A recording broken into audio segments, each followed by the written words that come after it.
The View co-host Sunny Hostin stirring controversy with this comment yesterday. I read a poll just yesterday that white Republican suburban women are now going to vote Republican. Why? It's almost like Roaches voting for Raid, right? I think they're voting to the voter. Joe Concha joins us now. Joe, your reaction to such an out-of-touch and horrible comment.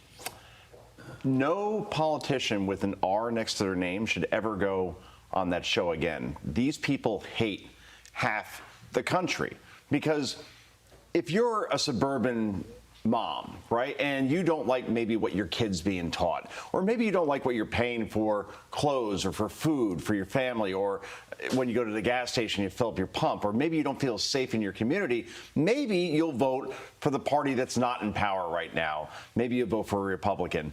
And Sunny Hostin comes to the conclusion that, no, you're really like a roach. I'm sorry. Barbara Walters, when she created this show more than 20 years ago, did not have this in mind as far as dialogue. And Sunny Hostin every day does this. So that's all I got to say about that, to quote Forrest Gump. And I think you're absolutely right. It's a comment that you make when you live in a bubble, and you don't have to worry about your finances or your personal safety.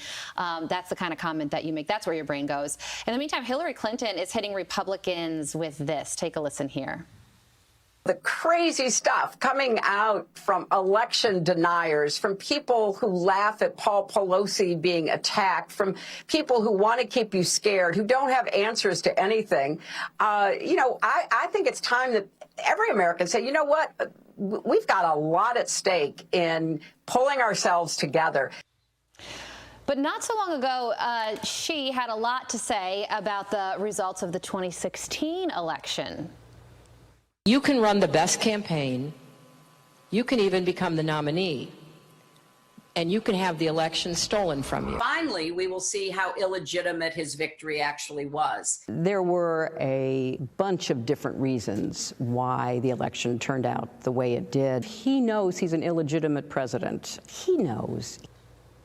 All right, Joe, that was then. This is now. Very different messaging. Hillary Clinton is the godmother of election denial. You just played it right there. It's for everybody to see. She called Donald Trump illegitimate. She said her election was stolen. She said that the Russians got Donald Trump elected. And of course, anybody watching any of these programs, you would think a host may read back her words in order to say, hey, you know what? You've said the same thing. So who are you to say anything like this? Look, you could see Hillary Clinton a lot more, I have a feeling, come 2023, 2024, because she may see a wounded Joe Biden after he loses the House and probably the Senate and says, you know what, why not me? Yeah. She may jump in here, and you're going to hear a lot more of that nonsense. I would hope at least one anchor, one host brings up her own words. Combine that with Trump's words yesterday implying that he's closer than ever to jumping in. Yeah. We are never going to leave this building, Joe Concha. We're here for the next 4 pledges. I got a cot right over here. He's got a cot. Joe Concha, have a great weekend. Thanks for joining us in person. We appreciate it. Bye. I'm Steve Ducey. I'm Brian Kilmeade. And I'm Ainsley Earhart. And click here to subscribe to the Fox News YouTube page to catch our hottest interviews and most compelling analysis.